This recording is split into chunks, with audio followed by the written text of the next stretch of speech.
Welcome to the latest edition of Beyond the Arc. I'm John Gonzalez, along with our NBA insider, Bill Ryder. And Bill, look at us. Our new show here Monday through Friday for the people, just rolling along. Let's go. Were we a week and a half into this thing? Time flies, man. Who can even remember? I mean, we've been doing it forever, really. That's what it feels like. And we appreciate all the feedback we've gotten so far, all the people who have checked us out. We encourage you to download and follow wherever you get your podcasts. Leave us a 5-star review, throw in a question.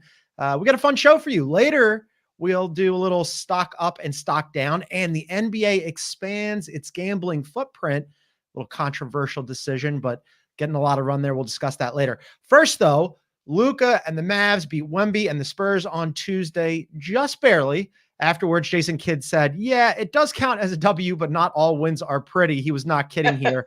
Luka had another triple-double, 8 triple-doubles in his last 10 games. This one, though, wasn't too fantastic. He shot just 6 of 27 from the floor. It's just the 6th time in his career, Bill, that he's been worse than 25% from the field with regular minutes. Is this the kind of performance that gives the Luka doubters a little fuel for the fire?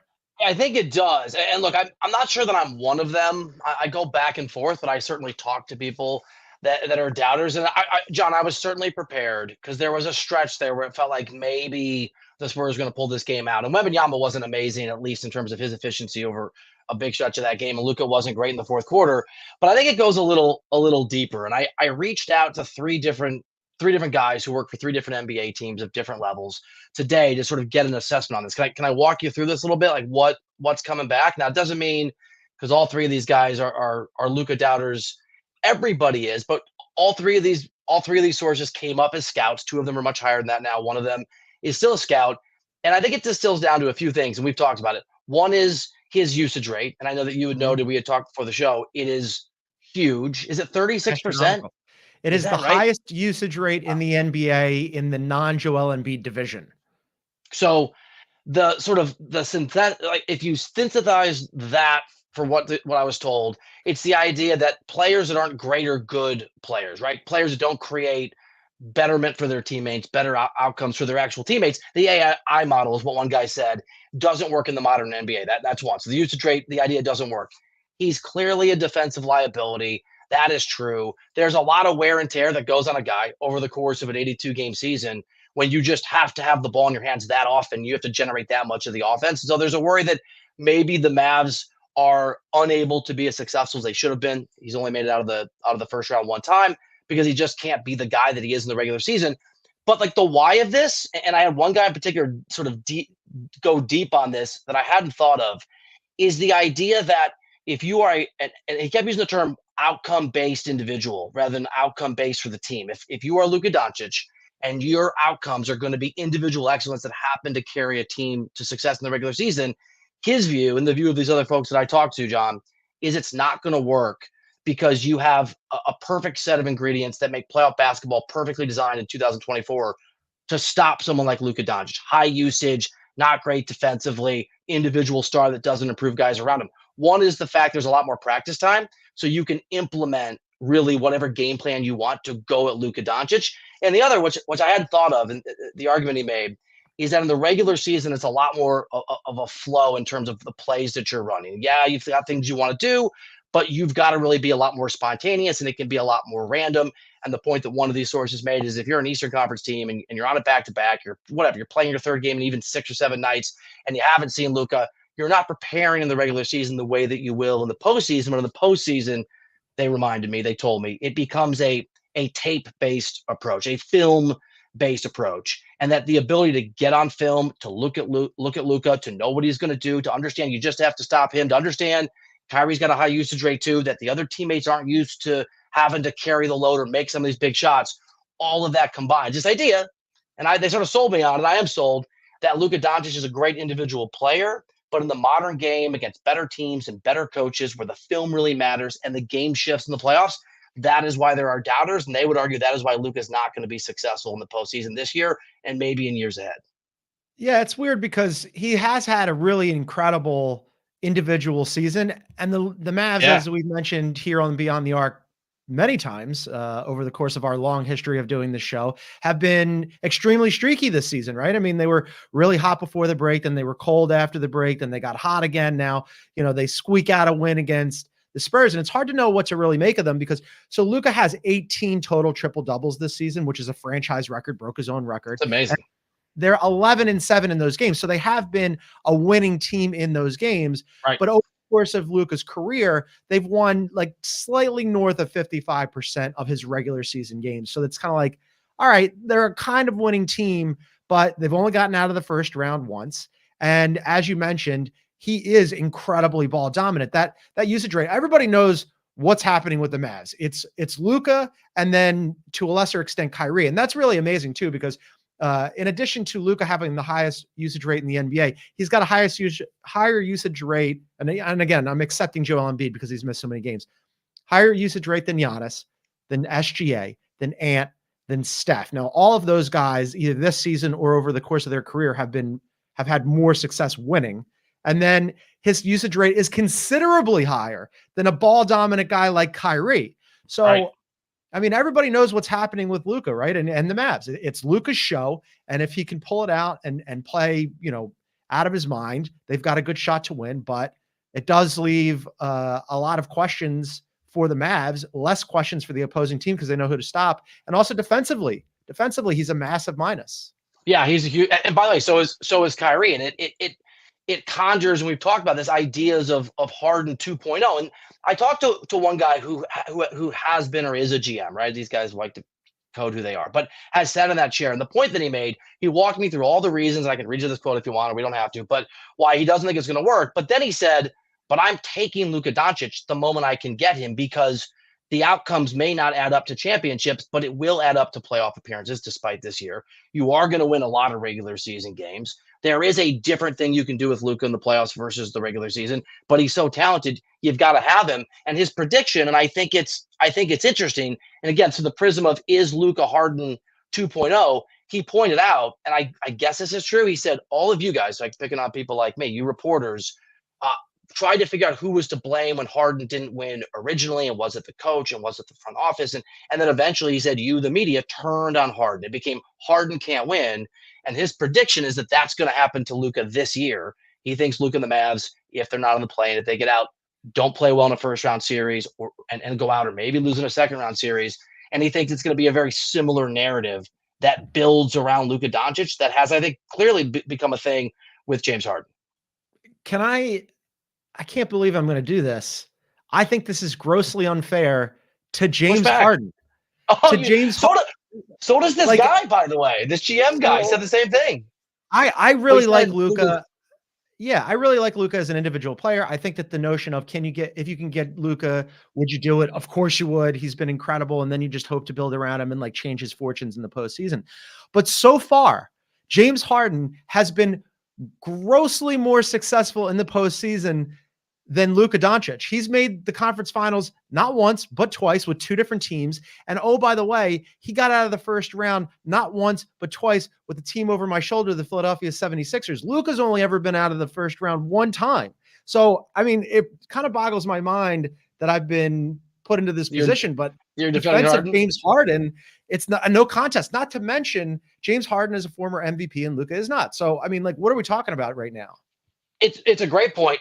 And one of the points that was made to me that kind of set me back on my heels a little bit that you, I think, are making is one of these sources. And these are three. Well, there's two guys. They're watching. All three guys I respect. Yeah, of course. But there's two in particular who are very high level and have been pretty smart over the years, the things that we've talked about.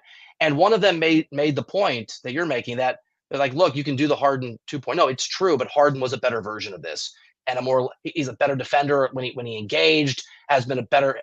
He's like, there's just a sample size of Harden succeeding. And by the way, I do think Harden is a postseason liability. I don't think James Harden has lived up to what he could do in the playoffs, given the MVP and his regular season accolades. I do remember with the Rockets when he missed, 131 consecutive 3-point shots in a really big game. There's time for Luka to change the narrative. Morey would remind you that two of those they got fouled on, but yes, 135. Then. It's 135. So I think we're ahead of this, but this is a real thing. And I'll say this. I usually, when I will call folks, get some pushback because the way that I see things is very different than the way people in these front offices do, and they like to tell people like me how reporters and commentators don't know what they're talking about. I am surprised by how many people have agreed on this and how many people today that are one's an analytics guy, one's like an old school scout, one's sort of in the middle. How universal the three people the view is, and they claim the view is that Luka may not be someone just for the way that he's built and the way the game works now, who wins a lot in terms of championships, if any, which is interesting. Yeah, and I think, his postseason record is what it is. So when you're comparing apples to apples with Harden, it's just like not as good so far, despite the fact that I think that Harden has been frequently a no-show in the postseason, like he was last season when the Sixers faced the Celtics. But I did go back and look at his clutch numbers from this year. They're 18-7 with him in the clutch. He's plus 52 in the clutch. He's shooting 46.5% this season in the clutch, which is about the same mark as PG and Jalen Brunson. And it's better than Devin Booker, Dame, who is known for his clutch time performances, Dame time, Don Mitchell, Ant Edwards, Kawhi, and Harden, our guy Harden that we're mentioning. So Luka, despite the fact that it hasn't translated to postseason success, he has been good when it matters in close games. So take that for what it's worth. I was just very cool. I just said the general point. Yeah, it's really interesting. And again, the view of the people I talk to, not every person in the NBA is that will shift in the playoffs because it is easier to stop a Luka Doncic than it might be a team with lesser stars or a couple. Like, I don't think Tatum is on the same level as Doncic as an individual.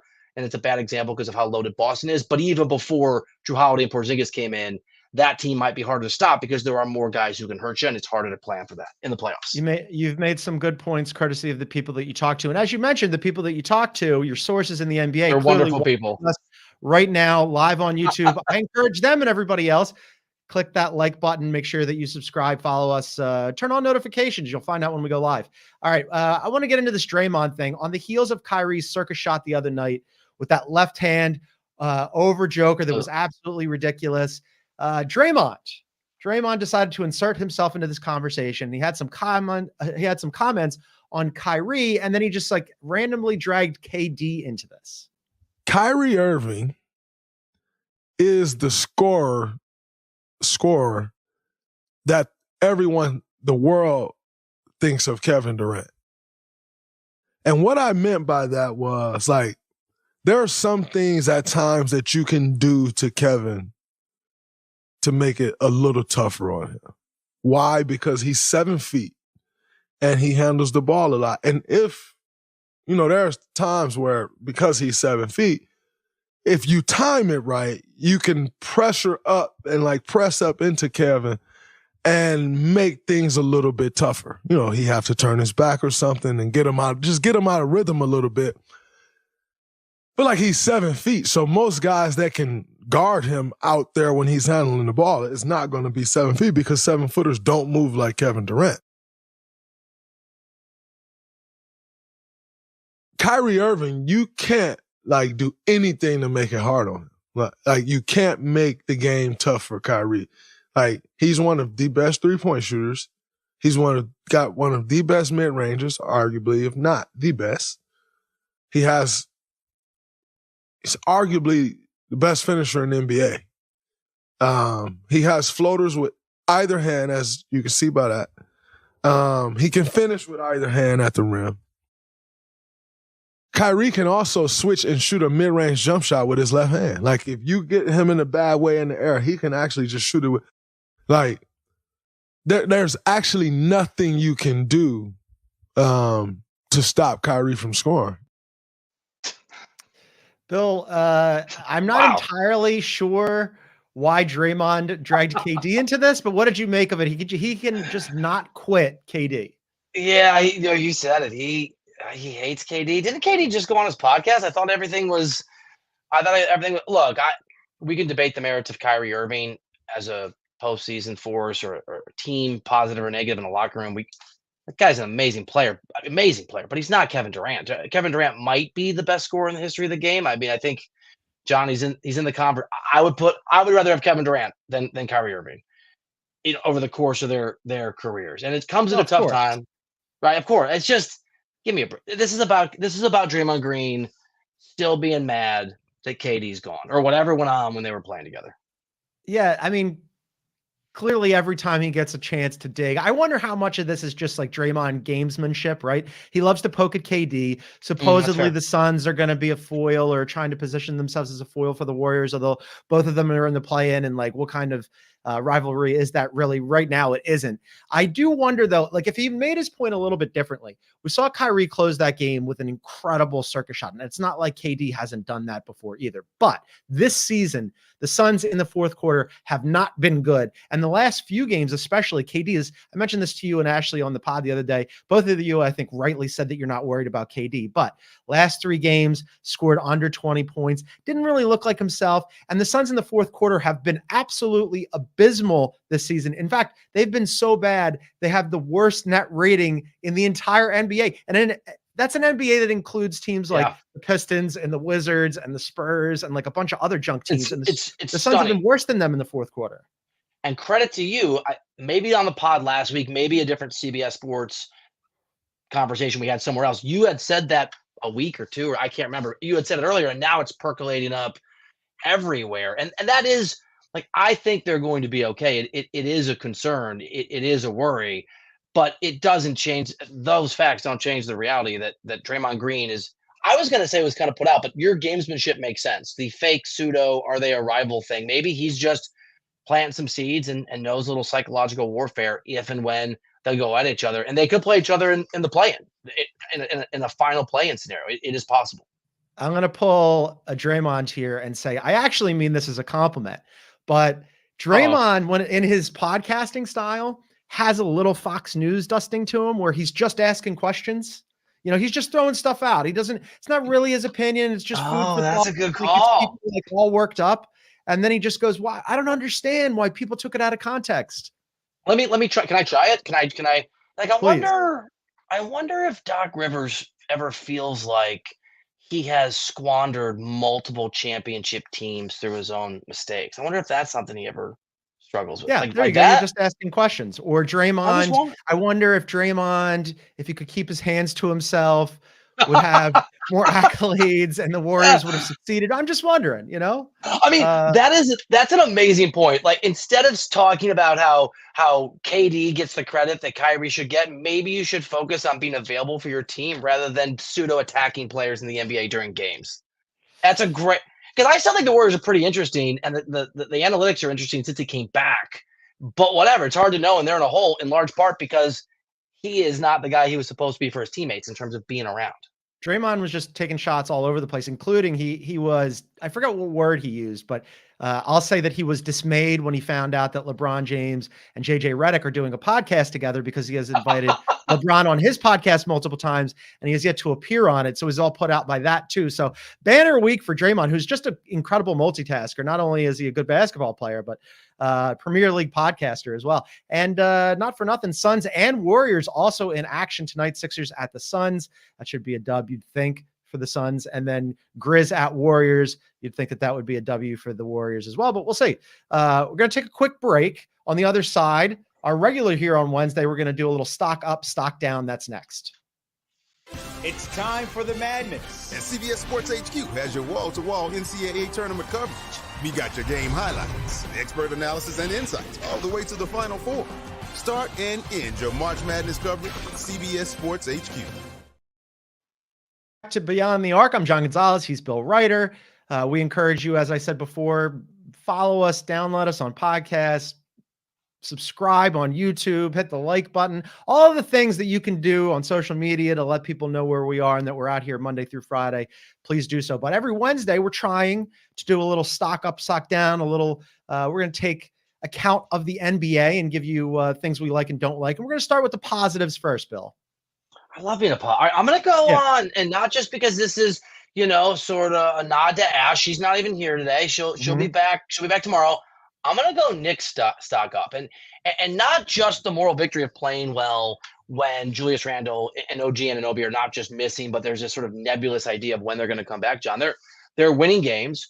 The rest of the East, or much of the East, is extraordinarily banged up, and I know that Giannis' injury or his sort of not playing tonight is not necessarily an injury, but and maybe not even the Bucks to qualify.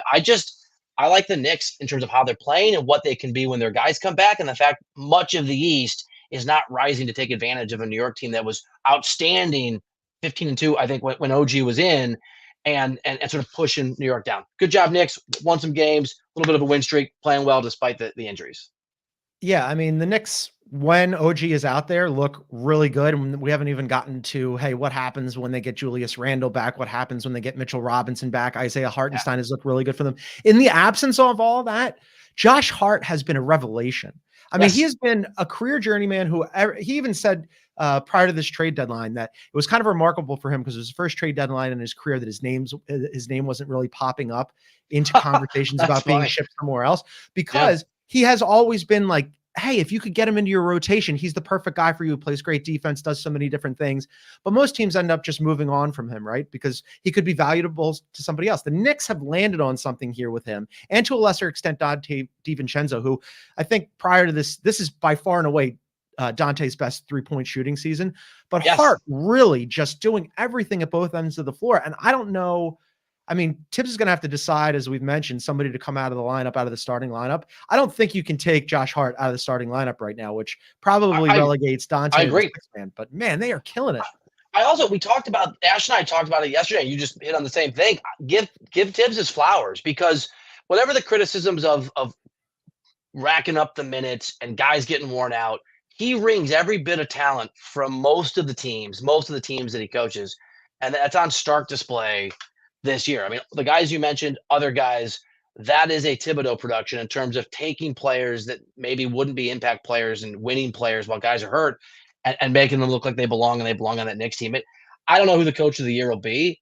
Ime Udoka, I think, is super interesting. He's not going to get votes because the Rockets aren't going to, I don't think, make the play-in. Rockets are looking good lately, though. I know your Rockets, and your guy, went down, and they're still winning games. Well, without Alperen Şengün, they moved Jabari Smith in. Now all of a sudden they're looking good, and they've won 6 in a row. But yeah, for me, coach of the year is Daigneault in OKC. I mean, what he's done with that team has been really great. Yeah, but 2 and 3, like, I would not vote personally for Mazzulla. That is maybe I'm wrong, executive of the year success story, not a coach of the year success story. I think. Yeah. I mean, I got to think about it, but I think Thibodeau is a guy that I think he's done a hell of a job given how banged up that team's been. They've been really good. I want to do a positive stock up for me as well. Also really good, Ant Edwards. My Lord. All right. So since Cat went down, I think a lot of people, you and I, especially because of the bet that we have with the Timberwolves, whereby in the first round, if they play the Suns, Lakers, or Warriors, you've got one of those 3 teams, and I'll take the Wolves in the first round. A lot of people thought once Cat went down, the scoring would fall off. This team would go completely into the tank. They'd be in super danger zone. And the scoring has fallen off a little bit, but Ant Edwards has thrown on his Superman cape. Last night, they should have had absolutely no shot against the Denver Nuggets. The Denver Nuggets had no rotation bigs last night. They were without Cat. They were without Gobert. And Naz Reid was also unavailable. They started slow-mo Kyle Anderson in the 5 spot against Joker and the Nuggets. And instead of absolutely getting run off the floor, they almost won the game. Ant had a shot to win the game or to tie the game, missed a 3-ball at the buzzer. Does not take away from his effort. He has been so good. 4 straight 30-point games. He was 2 boards and 2 assists last night, shy of a triple-double. He's been throwing down monster dunks. He dunked on John Collins. He dunked on him so hard, John Collins got a concussion. I mean, know. This guy. It's insane. He's literally up. Stock literally up. He's physically up in the air. Yes, physically in the air. So for the bet, I don't feel good about it anymore. For those of you that don't know, if the Lakers, Warriors, or Suns play the Timberwolves in the first round, I'm on the team that's not the Timberwolves. And I feel so bad about it. I feel better about your team since Cat is gone because of what we've seen from Ant, that I'm now siphoning money from my children's allowance fund into a secret envelope that is actually on this bookshelf behind me. Yeah, great parenting, to fund the $1,000 dinner. I'm just rooting for, I don't know, Kings, Timberwolves, and then there's no bet in the first round. I want to run this past you just because Ant has been this good. The All-NBA case for Ant, I think the first team is pretty much 4 spots are locked. I think Joker, SGA, Luka, and Giannis are pretty much locked. Yes. And then there's that 5th spot. And for me, all season long, it's basically been Tatum because he's the best player on the best team in the NBA. But what Ant is doing right now, I'm not saying that he should get that spot. I'm saying that if this continues and there's still only one after losing to the Nuggets last night, there's still only one game out of the first place in the Western Conference. all of a sudden there's a conversation to be had. You're making my stomach hurt because those decisions and it's positionless. So there's no excuse making. And what is it? 7 games now without Cat. 7 games. I think they're 4-3, but he's scoring more than 30 points per game. So to your point, Yes.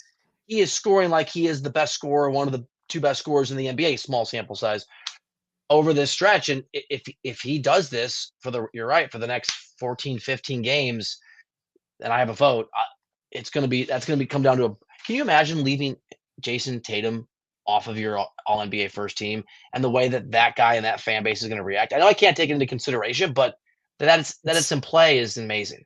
I still think it's Tatum, but food for thought. All right, what's your next one? You planted a seed. All right, this is a special one. Stock up your Philadelphia 70. You just won't quit this. Let's go. Shams had a report. Did you see this? I'm sure like the joyousness, non-contact walkthrough workouts going on. Like we got a photo of him standing on the court the other day.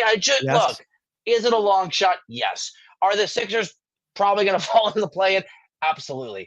Are they going to get out of the play-in? Maybe not. Will Embiid even be ready or healthy enough? Not sure. If they are, is there a very good chance they're going to play the Boston Celtics? Yes, there is. But hey, if Embiid comes back and it's a lot of ifs here, John. We've talked about it. I'm trying to give you Sixers positivity. Ifs, ands, and buts. If they come back and they do not play the Celtics on that side of the bracket, so they obviously have to be in that first play, and they have to stay in that 7-8 spot and play the 2 seed. I don't know. I mean, like the stock was so low, right? This is a penny stock that has jumped back up to over $1. That's stock up, not an expensive stock, but stock up. Yeah. Okay. I mean, look, the strength of schedule me last week. This is strength of schedule for them on the remaining few games that we have left here is not too bad. But they are at the Suns, as I mentioned tonight. They haven't gotten him back yet. There isn't any timetable remaining. He hasn't been cleared for contact. He's just lifting weights. I did send in our group text, the Beyond the Arc chain, a picture of him standing in basketball shorts on the court. Yeah. Ashley, I think, rightly said last week or earlier this week that she would not bring Embiid back if this team is in a play-in. I don't disagree with her. I'm not sure what they could get out of it because, it's one thing for him to come back.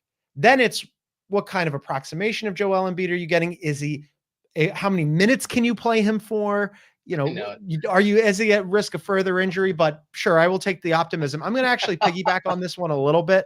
It's semi-tangentially related, but I'm going to go stock up on East teams monitoring the Paul George situation. Now, this is interesting for a couple of reasons. When Kawhi signed his extension in January, basically everybody, you and I included, I believe, were like, oh, well, that just means, PG is next. They're going to keep this team together. They're going to run it back. They were playing gangbusters at the time. They had figured it out. James Harden looked like he fit in really well. These guys were learning how to share the ball. And now since then, the bloom a little bit off the Clips rose. They haven't played quite as well lately. We talked about the Clips collapse on the Monday episode, but John Hollinger from The Athletic said that there's increased chatter in the league. And maybe you've heard something about this, about teams in the East watching what's happening with the Clippers and specifically Paul George, because Paul George has a player option for this offseason. Now, that player option is $48.7 million. Hard to imagine somebody not taking that option, or unless he was going to re-sign with his team on an extension. But based on cap projections, the Sixers, one of those teams that we just talked about, could have between $55 and $65 million in the offseason. They could very safely sign him to a max deal. And depending on other machinations, they could have some money left over. Right now, that I don't want to get too into the weeds on the cap here. It would require them to lose in the first round so that Paul Reed's contract doesn't get guaranteed. They'd have to renounce all their free agents, which would be Heald and Melton and Batum. They'd have to do a bunch of stuff. But there's a world where this exists and people are paying attention. So haven't heard. I mean, I've talked to guys about it because I saw the report. It was Hollinger, right? Did you just say that? Yes, Hollinger. Hollinger. Yeah, it was good. It was really good. I can ask. I mean, maybe for next week or even Friday, I'll try to get at some people in or around that Sixers organization, and I'll ask you the question I would ask them. Is Paul George, is the juice worth the squeeze now for all the things that you just noted? Do you want Paul George, and do you want that contract, and do you want him for the life of that contract, or is it worth it? Because I'm kind of Paul George agnostic. I'm not. It hasn't worked with the Clippers. If it's not going to work with Kawhi, I don't know. I don't know it's going to work. He's a good player. I don't know. I just think it's interesting that all of a sudden it went from it's a lock, he's not going anywhere to what about in the offseason? Because after the trade deadline, don't forget, like a lot of people got taken off the board, right? If you look at the free agency board right now, he's easily at the top of it. He's the only like star/superstar left that could potentially be signed in the offseason. And then after that, it becomes okay, what are we doing here? We're gonna have to probably trade into that cap space. So I just thought it was interesting. But I mean, LeBron's out there, right? I mean, LeBron's got a player option, so you could. Yeah, technically, I guess he would be out there. But good luck on that. Yeah. All right, let's get negative now. That's much more. Let me piggyback. Let's just go. I've got the Clippers on here, and we talked about this a few days ago. I don't need to belabor it. Let's throw in the Paul George thing for good measure. Haven't been playing well, and when I was talking to folks earlier about Luka doubters, somebody just pointed out to me because I was talking about how loaded the West feels, and they are very down on the Clippers. So I'm just going to assign this to one of the executives I talked to who pointed out that it's a terrible matchup for the Clippers against the Pelicans. They're just a half game up on the Pelicans in that 4-5. So they really need home court advantage. Pelicans playing great. Clippers not playing well. Did not stock up New Orleans, but I could have, right? We had time. They're playing really good. The Pelicans have dominated them. I think they've won 3 or 4 this year. And I think it's 8 of 10 if you go back and include last season. And the Clippers, as we already discussed, sort of sending some signals. We're not on the same page. Things aren't great. So just it feels like there's smoke coming from the Clippers and maybe some problems. And as you project to that matchup and what looks almost certainly like the two teams are going to play each other, whoever has home court advantage, things not trending in a great direction for the other team here in LA. Yeah, we mentioned this on the Monday show. I mean, they're not really playing well at all. They had that stretch of basically from December through, let's say, the beginning of this month where they looked really good. And it was like, hey, the Clippers are championship contenders. Since then, they have not looked good. And when you have Kawhi saying it's between their ears and PG saying with less than a month left in the season that they don't have an identity, that is like super danger. Will Robinson, I like sound the alarms. Not great. Like I would be super nervous if I was a Clippers fan. And if you're the Clippers, they're clearly nervous because when you come out, when you have two guys who aren't exactly known for feeding the media juicy quotes, especially Kawhi, who are like, oh man, this is not great. It's mental. Bad news. What's weird is they have the third best odds still in Vegas to be NBA champions, which at this point feels like just setting your money on fire. I think that's betting public stuff, right? They're hedging again. Like the Vegas casinos are looking at the money that's coming in, and the money that's coming in is, the NBA fan who likes to gamble, and they got a lot of stars. They could probably. It doesn't move futures as much as you might think, but yeah, and you're right. LA is approximate to Vegas, so LA teams move them more for sure. Yeah. Quick one here on a stock down. I'm not going to belabor this one, but the poor Cavs, man, they need Donovan Mitchell to be healthy. I mean, he's going to miss a week. He's going to be reevaluated because he fractured his nose. And this comes right after they got him back after he had missed 7 straight with a knee injury.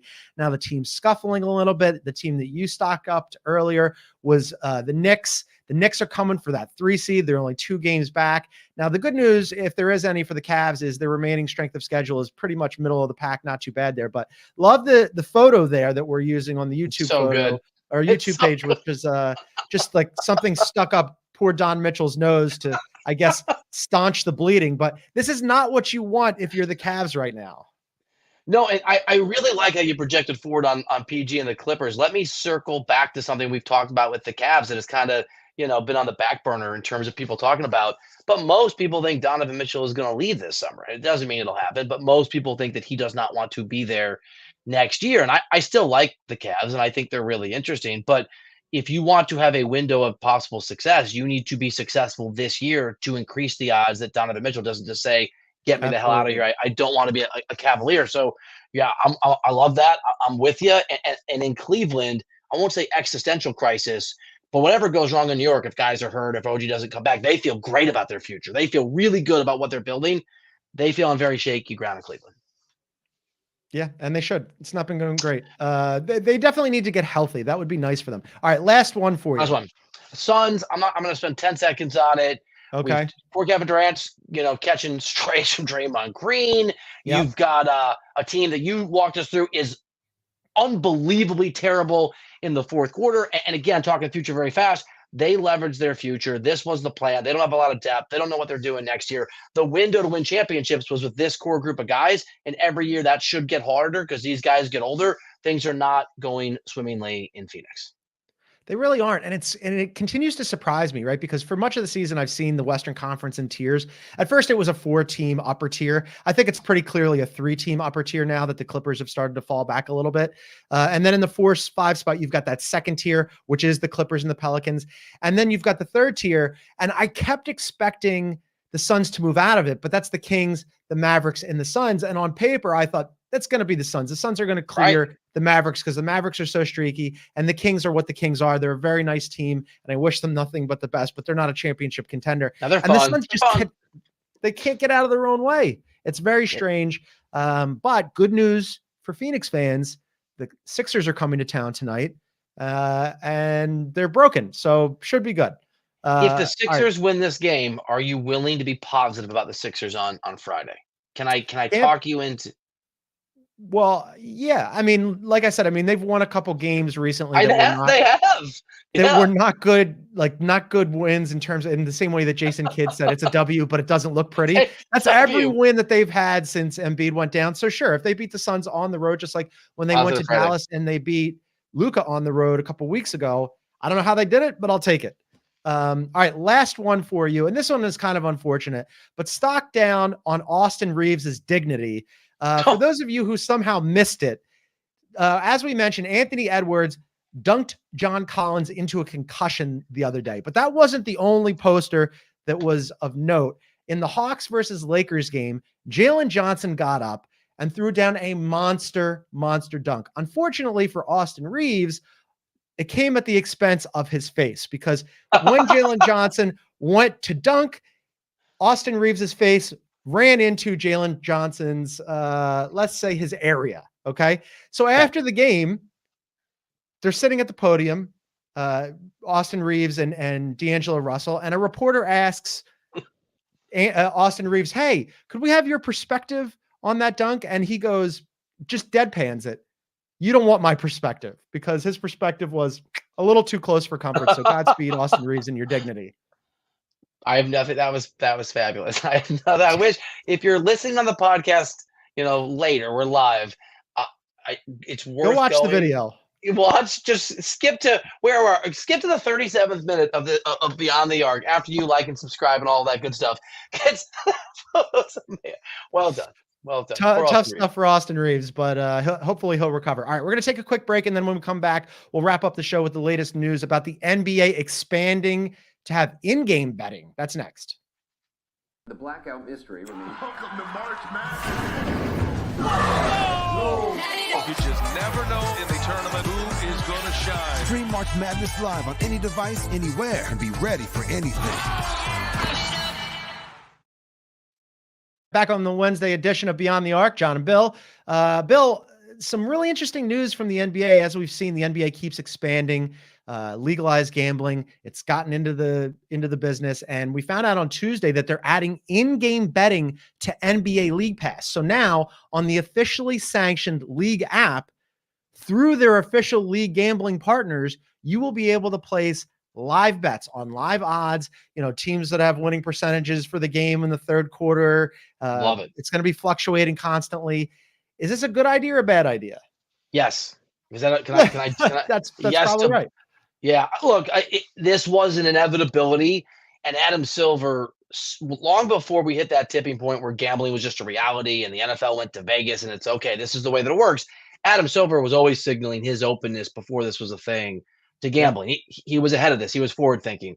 I've had a conversation with him about it a long time ago when David Stern was still the commissioner, and we sat down in New York and they talked about gambling. So this is 10 years ago. They talked about gambling a decade and a half, 2 decades being integral. So this has always been a long-term plan for the NBA. They've signaled that. I like to gamble, John. Like I'm not afraid to put some money down when I go to Vegas or bet on some games, some football games. And I do think that in-game betting is a good way long-term to actually build more viewers for the sport, to grow it, because the NBA is tailor-made for in-game gambling. There are 82 of these games, obviously more than 17 in the NFL. I think the the NBA is a lot more exciting than baseball, but baseball people will tell you that in-game baseball betting is pretty fun too, and it's a slower pace, so you have some time to figure it out. Yeah, there's going to be a lot of negatives to this, but the NBA has always wanted to be in the gambling business. I think they correctly see some growth from this long term from people who gamble a lot and want to get into the gambling. And I think since it was always going to happen, to do it and control it and have it on League Pass and make it a part of that product, which is already really successful with people who just love hoops. I like it, despite what I'm sure will be some problems. It felt a little shocking on its face at first, and yet this was also sort of inevitable, right? I mean, because it's way too late to put the gambling genie back in the bottle. Vegas has been a destination for expansion. Everybody knows about it. They've been talking about it forever. They just played their in-season tournament there. And then on top of that, I mean, you have arenas that already have sports books in them.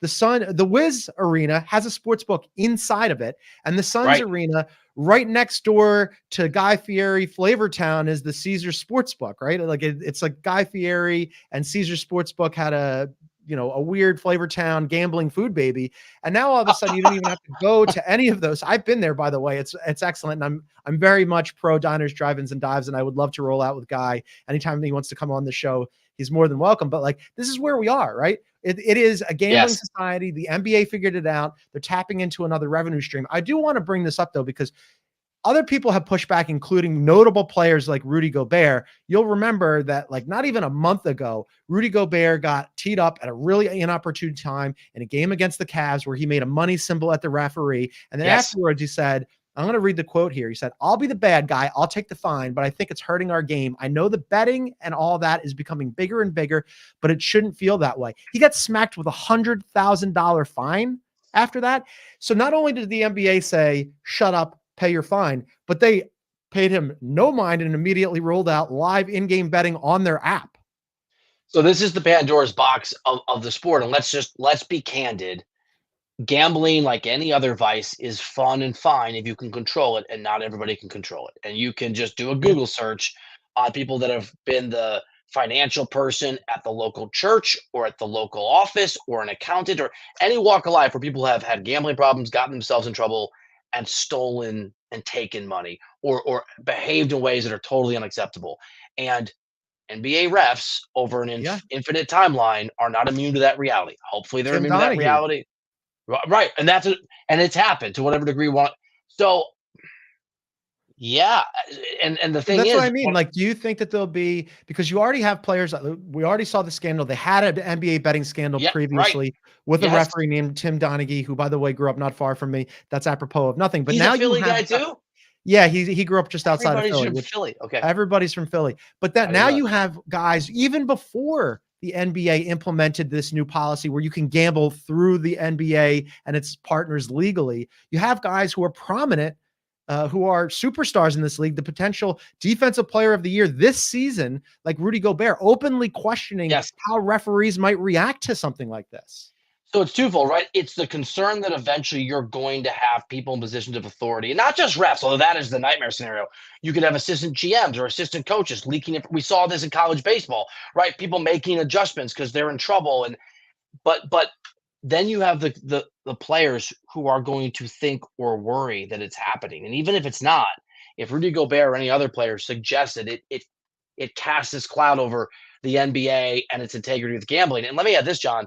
If you have any organization, a person who works for any team or any ref who engages in bad behavior because they gamble too much and they need the money, you are in deep, deep, deep trouble. But in terms of your product and your brand, but also if you're Adam Silver and you've backed the gambling thing big time and you've been doing this for 15 years with a plan, it's not going away, and the genie, as you said, ain't going back in the bottle. You got to be really careful that players aren't bringing up things that aren't existing or you don't want out there, because it makes you, Adam Silver, specifically look bad because you are the guy that pushed gambling.